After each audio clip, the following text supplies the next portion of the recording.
Hello everyone, welcome back to my channel. So today we are going to discuss important articles from the Hindu newspaper. So first article is related to Foreign Contribution Regulation Act. So first point regarding this article, NGOs seeking foreign fund must now register under one of 5 approved categories: social, economic, educational, culture और religious. तो जो NGS हैं जो सीख करती हैं या ask करती हैं फॉर फॉरेन फंडिंग, उनको अब रजिस्टर करना पड़ेगा under one of 5 approve categories. In 5 categories को अप्रूव किया गया है। आपको इसके अंदर आपको रजिस्टर करना पड़ेगा फॉर सीकिंग फॉरेन फंडिंग। वो कौन कौन सी? सोशल, इकोनॉमिक, एजुकेशनल, कल्चरल और religious. Second, for the first time detail activity list have been prescribe for each category to improve transparency and accountability. मतलब ये पहली बार हुआ है कि डिटेल एक्टिविटीज़ को लिस्ट किया गया है और उनको प्रिस्क्राइब किया गया है फॉर ईच एवरी कैटेगरी, जिससे इम्प्रूव हो transparency and accountability. Next, organization must disclose, उनको ओपन करना पड़ेगा their activities, operational areas, official website, social media accounts and publication जब आप अप्लाई करेंगे for foreign funding approval. Next point, separate registration fees will apply, मतलब अलग से registration fees भी अप्लाई होगी फॉर एवरी कैटेगरी और फॉर ईच स्टेट, मतलब हर कैटेगरी के लिए और हर स्टेट के लिए और union territory in which NGOs operate करते हैं। Next point, existing foreign contribution regulation act registered organization, उसने दिया है एक ट्रांजिशन पीरियड टू कंप्लाई, मतलब आप उसको उसमें कंप्लाई करने, obey with the revise rules while new applicant must follow them immediately. Next point, violation of the amended rule can attract penalties including a minimum fine of ₹1,00,000। अगर आपने amended rule का violation किया तो आपको fine देना पड़ेगा minimum ₹1,00,000। Next point, the revise rule expand the definition of a key functionary. जो revise rule है उन्होंने एक्सपैंड कर दिया है डिफिनेशन ऑफ की फंक्शनरी, जिसमें इंक्लूड किया गया है ट्रस्टीज़ को, पार्टनर्स को, गवर्निंग बॉडी मेंबर्स को, कर्ता ऑफ एचयूएफ और अदर इंडिविजुअल्स जो involve in managing the organizations. Next point, organization with foreign national in key decision, जो मेक करते पोजीशन वो एलिजिबल नहीं हो सकते फॉर रजिस्ट्रेशन और प्रायर उनको पहले से गवर्नमेंट की अप्रूवल लेनी पड़ेगी, specially approve by the government. Next point, NGOs must declare whether they or their functionary have publish book. जो एनजीओज हैं उनको मस्ट डिक्लेयर करना होगा खुद से या उनकी जो फंक्शनरी है उनको पब्लिश करना पड़ेगा बुक्स, मैगजीन, न्यूज़पेपर और other publication during the year. Last point, जो अमेंडमेंट है उसका एम है to ensure the foreign contribution मतलब does not affect India sovereignty. जो फॉरेन कंट्रीब्यूशन रेगुलेशन एक्ट है उसका ये जो एम है वो इसका ये है कि वो इंश्योर करेगा फॉरेन कंट्रीब्यूशन को वो इंडिया की सोवेनिटी को अफेक्ट ना करे, इंटीग्रिटी और पब्लिक ऑर्डर और कम्युनल हार्मनी बनी रहे। Next, important facts about foreign contribution regulation act. First, FCRA एक लॉ है जो रेगुलेट करता है acceptance and use of foreign donation और foreign hospitality by individual, association and NGOs in India. जो एक्ट है वो फोर्स में आया था इन 2011 में, जिसको एडमिनिस्टर किया जाता है by the ministry of home affairs.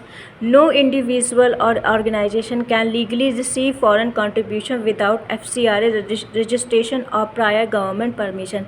मतलब कोई भी इंडिविजुअल या व्यक्तिगत या ऑर्गेनाइजेशन लीगली रिसीव नहीं कर सकता है फॉरेन कंट्रीब्यूशन अगर जब तक एफसीआरए रजिस्ट्रेशन आपने ना किया हो और प्रायर गवर्नमेंट की परमिशन के।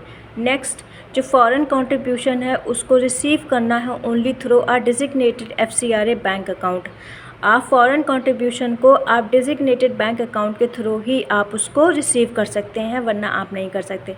एफसीआरए रजिस्ट्रेशन रिमेन वैलिड, कब तक वैलिड रहता है? फॉर 5 ईयर्स और must be renewed before expiry, और जब एक्सपायरी हो जाता है उसके बाद आपको रिन्यू कराना पड़ेगा।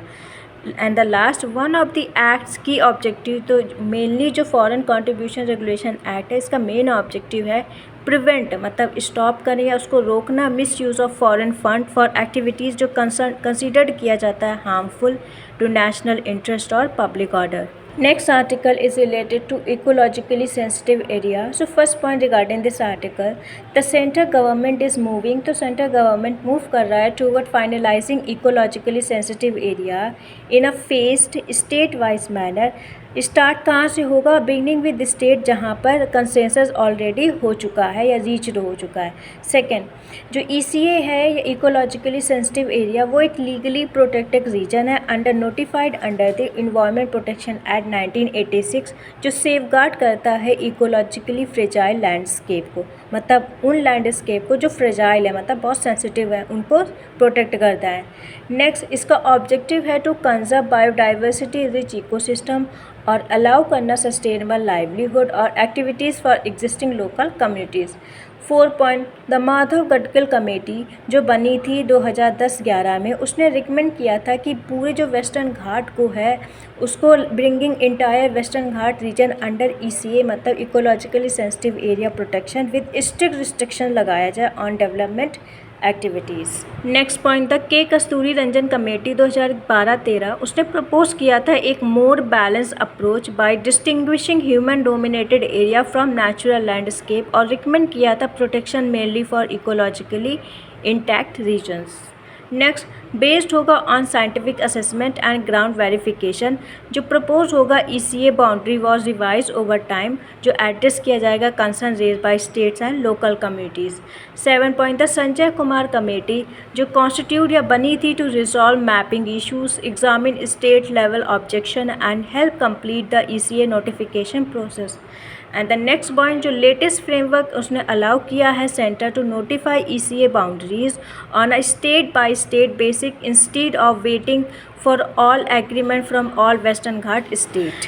Next point, certain environmentally harmful activities will remain prohibited within the notified ecologically sensitive area region, particularly those with significant ecological impact. तो कुछ environmentally harmful जो activities हैं उनको रोका जाएगा, prohibited होगा within the notified ecologically sensitive area regions, particularly जो significant impact करती हैं इकोलॉजिकल को।